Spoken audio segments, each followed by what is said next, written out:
اعوذ باللہ من الشیطان الرجیم بسم اللہ الرحمن الرحیم قال فرعون آمنتم به قبل ان آذن لکم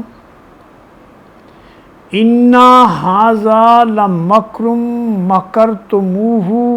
فی المدینۃ لتخرجوا منہا اہلہا وَأَرْجُلَكُمْ مِنْ خِلَافٍ ثُمَّ لَا أُصَلِّبَنَّكُمْ أَجْمَعِينَ قَالُوا إِنَّا إِلَىٰ رَبِّنَا مُنْقَلِبُونَ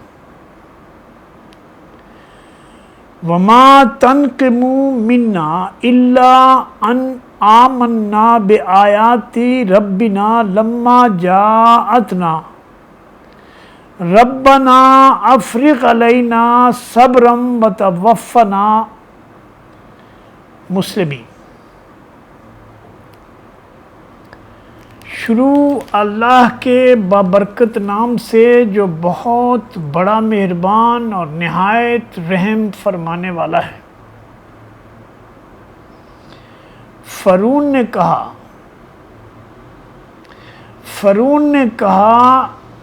تم اس پر ایمان لے آئے اس سے پیشتر کہ میں تمہیں اس بات کی اجازت دوں؟ یقیناً یہ تو کوئی بہت بڑی سازش ہے، یہ بہت بڑی سازش تھی جو تم لوگوں نے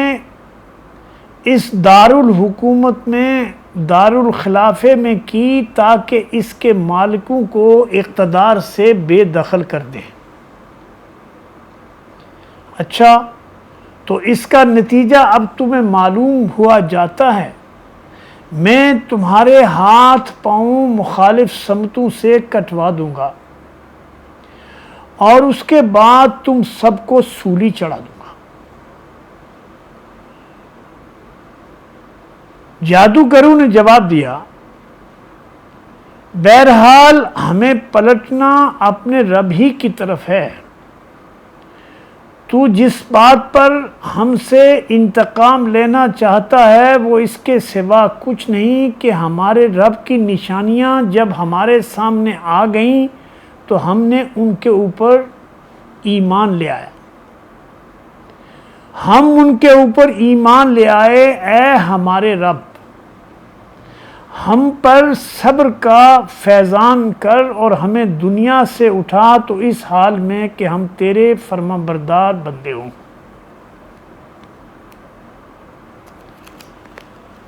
ناظرین، تقریباً 2 ہفتے کے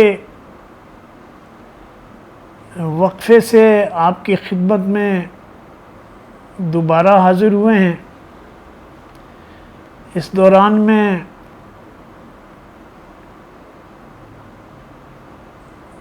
ایک حادثے سے جو اہلیہ کی وفات کی صورت میں پیش آیا اور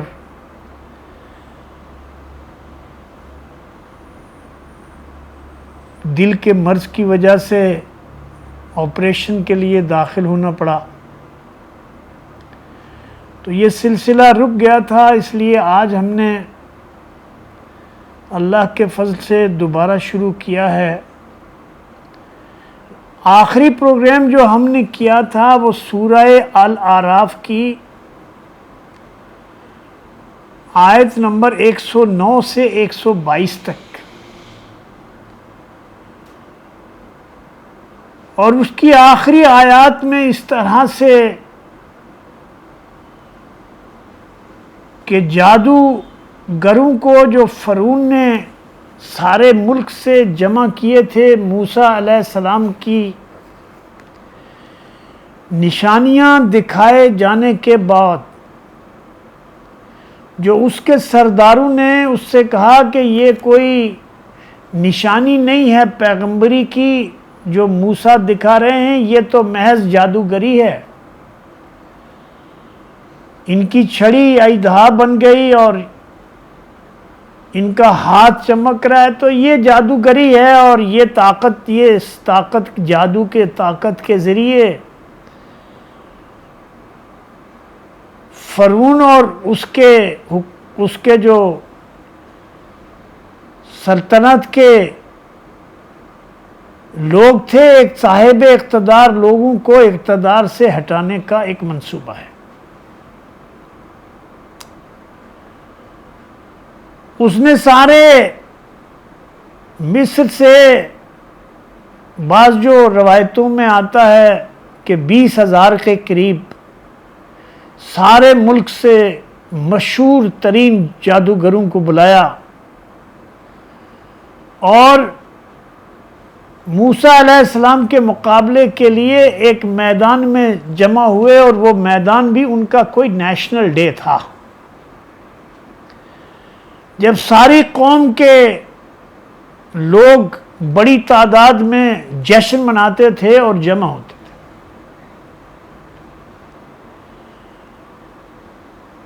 اور جادوگر بڑے انعام اور اکرام کی امید سے، بڑے جوش اور خروش سے آئے تھے،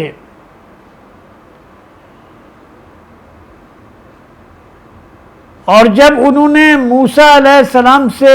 پوچھا کہ آپ عنصر ڈالیں گے یا آپ شروع کریں گے یا ہم، تو موسیٰ علیہ السلام نے کہا کہ جو کچھ تم نے ڈالنا ہے تم ہی ڈالو۔ جب ان جادوگروں نے اپنے جادو کے کمالات دکھائے، اور قرآن میں آتا ہے کہ ایسے زبردست کمالات تھے کہ ایک لمحے کے لیے موسیٰ علیہ السلام کی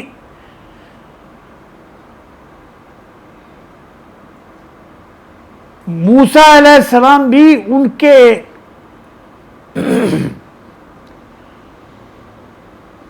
ان کمالات سے متاثر ہوئے۔ تو اللہ فرماتا ہے ہم نے موسیٰ کو اشارہ کیا، انہوں نے اپنی چھڑی پھینکی، اور دیکھتے ہی دیکھتے ان کے جادو کا جو اثر تھا وہ ختم ہو گیا۔ اور جادوگروں نے جب یہ دیکھ لیا کہ یہ کوئی جادوگری کے جواب میں جادوگری کا کمال نہیں تھا، بلکہ یہ اللہ کی واضح نشانی تھی موسیٰ علیہ السلام کے پیغمبر ہونے کی، اور اللہ کی طرف سے یہ نشانی دکھائی جا رہی تھی تاکہ لوگ ہدایت کی طرف پلٹیں، گمراہی کے راستے کو چھوڑ کر اللہ کی غلامی کی طرف آئیں۔ یہ دیکھ کر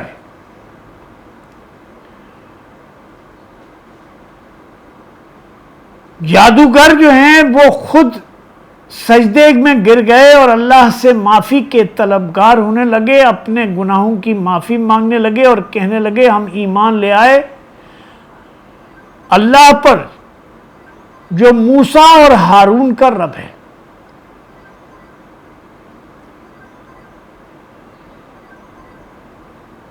تو اس طرح سے ان جادوگروں کو جو فرعون نے اپنے دفاع کے لیے جن کو لایا تھا، وہ نہ صرف یہ کہ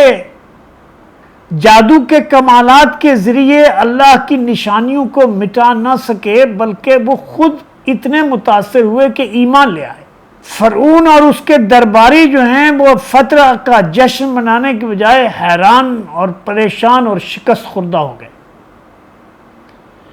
اور فرعون نے انتہائی چالاکی سے ان سے کہا کہ تم ایمان لے آئے اس سے پیشتر کہ میں تمہیں اس کی اجازت دیتا۔ یہ یقیناً کوئی خفیہ سازش ہے۔ کئی دوسری جگہوں پہ آیا کہ فرعون نے کہا کہ یہ موسیٰ اصل میں یہی تمہارا استاد ہے اور تم نے مل کے یہ سازش تیار کی ہے ہماری حکومت کے خلاف۔ اب میں ایسا کرتا ہوں کہ اس جرم کی تم سب لوگوں کو ایسی سزا دوں گا کہ تم یاد کرو گے۔ میں تمہارے ہاتھ اور پاؤں الٹی طرف سے کاٹوں گا۔ تو جادوگروں نے جواب دیا کہ ہمیں تو بہرحال اپنے رب کی طرف پلٹنا ہے، اور تم ہمارے ساتھ ناراض صرف اس وجہ سے ہو کہ ہم نے اللہ کی نشانی دیکھنے کے بعد اس کے اوپر ایمان لے آئے ہیں. ہم نے موسیٰ اور ہارون کے رب کے اوپر ایمان لائے جس کی طرف ہمیں پلٹنا ہے. اور پھر وہ دعا کرتے ہیں کہ مالک تو ہمارے اوپر صبر کی نعمت عطا فرما, اس کا ہمارے اوپر فیضان کر, تاکہ اس آزمائش میں جو فرعون کے ظلم کی شکل میں ہمارے اوپر نازل ہونے جا رہی ہے, اس سے ہم سرخرو ہو کر کامیاب ہو کر نکل سکیں اور تیرے دربار میں پہنچیں تو اس حال میں کہ ہم تیرے مسلم, تیرے فرما بردار بندے ہوں. تو ناظرین, یہ ہے وہ پیغام جو اس قرآن کے ذریعے اللہ تبارک و تعالی اپنے بندوں کو موسیٰ اور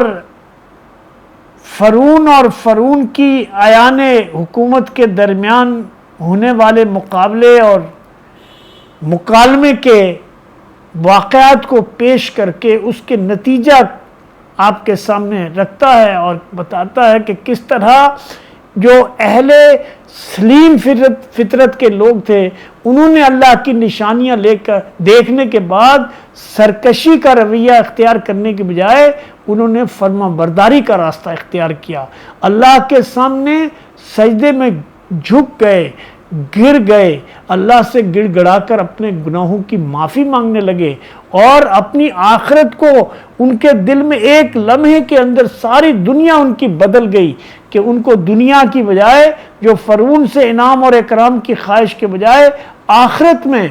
اپنی بھلائی اور اپنی سلامتی کی فکر ہونے لگی اور اپنے رب کے سامنے دعا کرنے لگے کہ مالک تو ہمیں بخشنے والا ہے اور تو ہی ہمیں صبر دے گا فرعون کے ظلم کے سامنے تاکہ ہم ثابت قدم رہیں. تو کیا اس سے نتیجہ یہ ہوا کہ ایمان کا تقاضا یہ ہے کہ اللہ کی نشانیاں دیکھ کر ان کے اوپر ایمان لایا جائے پورے یقین کے ساتھ اور آخرت کے لیے تمنا کی جائے کہ اللہ تبارک و تعالیٰ انسانوں کی آخرت کو بہتر کر دے, انسانوں کے گناہوں کو معاف کر دے اور ان کو جنت میں داخل کر دے. اور اس طرح سے یہی ثابت قدمی جو ہے اور یہی صبر ہے جو اس راستے کا جو سب سے بڑا اس راستے کا جو پہلو ہے, سب سے بڑا پہلو ہے. جیسے سورہ والعصر میں بھی کہا گیا کہ جو لوگ ایمان لائیں اور عمل سے اس ایمان کا ثبوت دیں اور پھر ایمان کے بعد صبر کریں اور پھر لوگوں کے سامنے اللہ کی بات پیش کریں اور اس کے نتیجے میں جو ظلم و ستم ہو, جو مشکلات ہوں, ان مشکلات کو انگیز کریں اور اس کے مقابلے میں صبر اور تحمل سے کام کریں ثبات کے ساتھ. اس لیے قرآن میں دوسری جگہ پہ آیا کہ جنہوں نے کہا کہ اللہ ہمارا رب ہے اور پھر اس کو کہنے کے بعد اس کے اوپر ثابت قدم رہے تو ان کے لیے اللہ کے فرشتے نازل ہوتے ہیں اور وہ ان کو سلام کرتے ہیں. اور جب ان کو موت کا وقت آتا ہے اور اللہ کے فرشتے ان کی روحیں قبض کرتے ہیں تو ان کو سلام بھی کرتے ہیں اور کہتے ہیں کہ ہم تو دنیا میں بھی تمہارے خیر خواہ تھے اور آخرت میں تو اب تمہارا ہمیشہ کا ساتھ ہے. اقول قولی ھذا استغفر اللہ لی ولکم وسائر المؤمنین.